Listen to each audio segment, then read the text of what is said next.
माँ की देखभाल। माँ अस्पताल में एक बेड पर पड़ी थी। अस्पताल के बरामदे में उसके दो बेटे और एक बेटी चिंता में टहल रहे थे।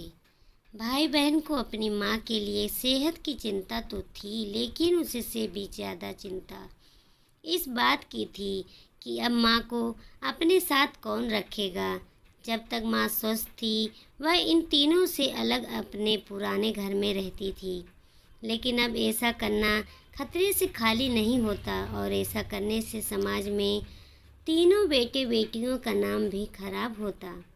लोग कहते हैं कि देखो कैसी औलादें हैं, बीमार माता को अकेला रहने को छोड़ दिया।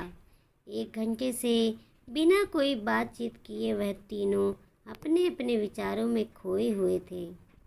फिर बहन ने चुप्पी तोड़ते हुए अपने बड़े भाई की तरफ देखते हुए कहा, भैया आप बड़े हैं, इसलिए आपका कर्तव्य है कि माँ को ज़रूरत के समय आप रखें और उनकी देखभाल करें। छोटी बहन की बात सुनकर बड़े भाई ने पहले अपनी पत्नी की ओर देखा और बोला, मैं इस बात से बिल्कुल इनकार नहीं करता कि बड़े होने के नाते मेरा माँ की देखभाल करने का कर्तव्य है।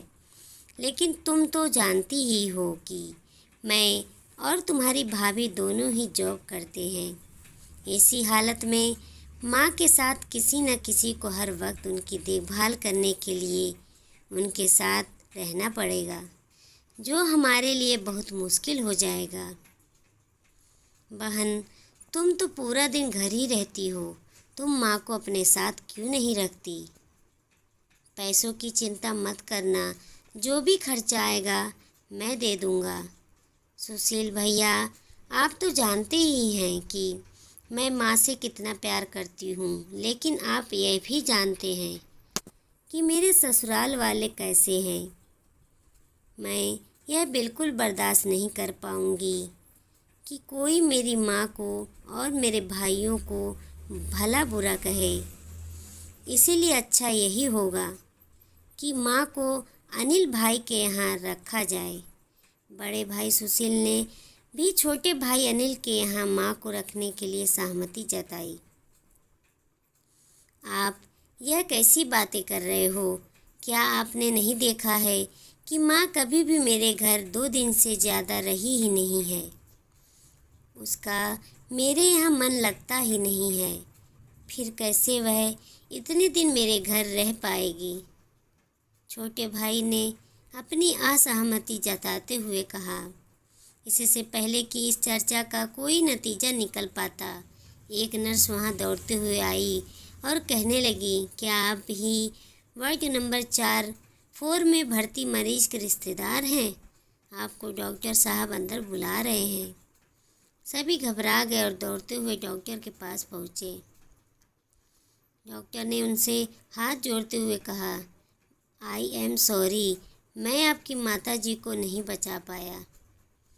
डॉक्टर की इस खबर ने सबके चेहरे पर झूठी मूठी दुख की परत तो चढ़ा दी थी, लेकिन सभी के दिल के किसी कोने में इस बात की खुशी भी छुपी हुई थी कि अब उन्हें माँ को नहीं संभालना पड़ेगा और माँ की वजह से उन्हें परेशान नहीं होना पड़ेगा।